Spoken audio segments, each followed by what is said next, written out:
This is Newsbreak 26 in Southwest New Brunswick.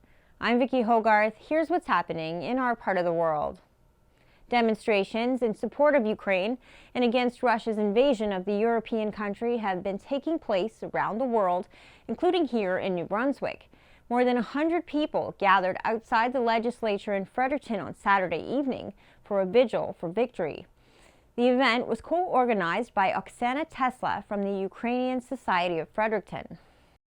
All my family is in Ukraine right now. Not all, but a lot of friends. A lot of friends are in the hot zones right now. I do not hear from them. I just follow the social media.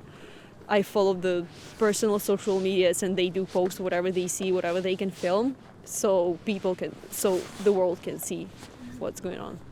The event's other co-organizer was Julie Smith, who spent years working in Ukraine, monitoring elections beginning at the time of the Orange Revolution. Ukraine has shown us what a powerful, amazing people they are over the last few days for anyone who hadn't had a chance to see before, but also what Russia's doing is completely wrong and violates every international order, and it's the biggest threat we've had since World War II to the entire world. So it's important for everyone to be aware and stand up. And in the world of social media, there's actually a lot more we can do as citizens than we could before. So it's also to help people understand how they can help and what's helpful, because I spent 2 days on Twitter and didn't sleep. That's not really very helpful. So what can we do that actually helps Ukraine? Tesla and Smith highlighted 3 organizations New Brunswickers can give to help the situation in Ukraine. The Canadian-Ukrainian Foundation, which is concentrating its efforts on humanitarian relief. Razum for Ukraine, a pro-democracy group that is fundraising for medical supplies.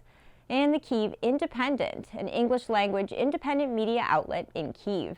Fredericton MP Jenica Atwin, New Brunswick Green Party leader David Kuhn, MLA Jeff Carr, Fredericton Mayor Kate Rogers, and Education Minister Dominic Carty were in attendance at the vigil. And he thinks he can get away with it again. And the time has come to say no more to Vladimir Putin. The Ukrainian flag was raised at the end of the ceremony to mark New Brunswickers standing in solidarity with Ukraine.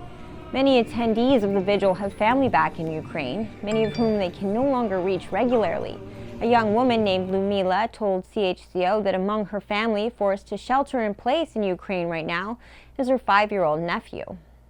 Yeah, and the thing is, you never know what happens at night, because usually the worst part happens at night, and when they go to bed, they go fully dressed and with food, with documents right by them. There were also demonstrations in St. John and Moncton over the weekend, while over in St. Stephen, Sylvia McConkey had a one-woman demonstration outside the Superstore on Saturday, proving even one voice makes a difference.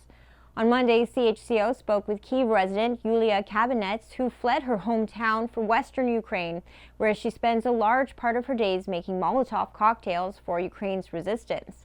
Even though she's in a slightly safer place than Kyiv at the moment, the need to take shelter from threats of attack is not only real, but frequent for Kabinets.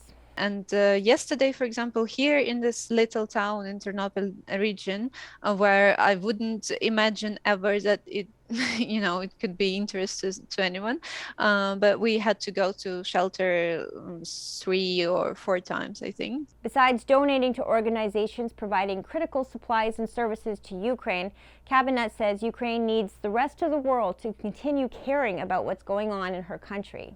Staying strong, we will resist. We need you to talk about us all the time, as I said. We need severe sanctions, and we are asking that NATO protects our sky at least. We will never give up. This is our country. That's all the news I have for you. For more stories and online exclusives, including my full 15-minute interview with Yulia Kabinets from Ukraine, follow us on Facebook at CHCO.TV. A news and public affairs production of CHCO-TV, New Brunswick's only source for independent community television.